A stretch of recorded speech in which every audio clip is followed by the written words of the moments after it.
Teori selanjutnya adalah teori identitas sosial. Dari namanya aja kita sudah bisa baca ya. Teori identitas ini diungkapkan oleh Billig, ya kalau Bunda sebut namanya. Beliau ini mengungkapkan ternyata seseorang itu membentuk sebuah kelompok sosial karena punya etnis atau suku bangsa yang sama.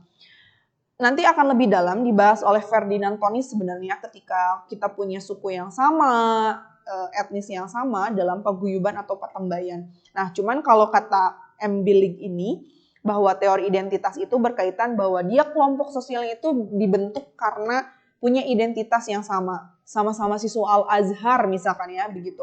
Atau yang lainnya. Jadi bukan hanya suku bangsa atau etnis, tapi karena kalian punya identitas yang sama. Sampai situ dipahami? Oke, teori yang selanjutnya adalah teori hubungan pribadi yang diungkapkan oleh Coates. Ya. Beliau ini mengungkapkan bahwa ada 3 kebutuhan yang dimiliki oleh manusia sehingga dia membentuk kelompok sosial.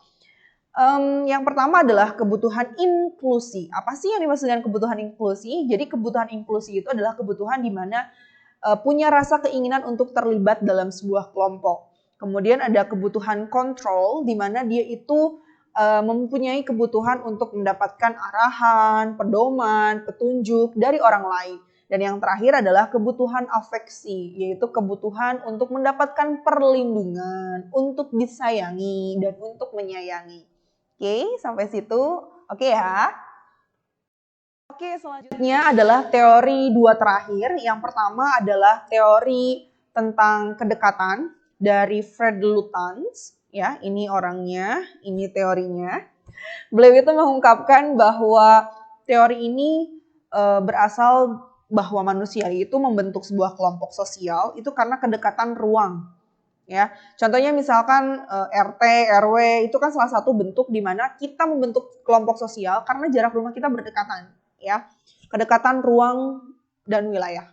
Ya, kemudian yang terakhir adalah teori keseimbangan. Ini baru banget keluar di UTBK, teori dari Newcomb yang mengatakan bahwa seseorang membentuk kelompok sosial itu karena dia punya kesamaan. Kesamaannya dalam berbagai aspek, ya.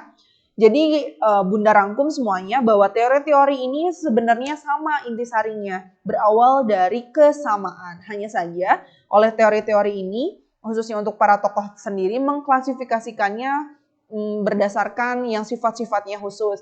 Kalau tadi kita sudah bahas tentang teori aktivitas, interaksi sentimen, teori identitas sosial, hubungan pribadi, alasan praktis, kedekatan, kemudian juga keseimbangan. Disimak lagi materinya, dipahami lagi intisarinya apa. Oke? Terima kasih.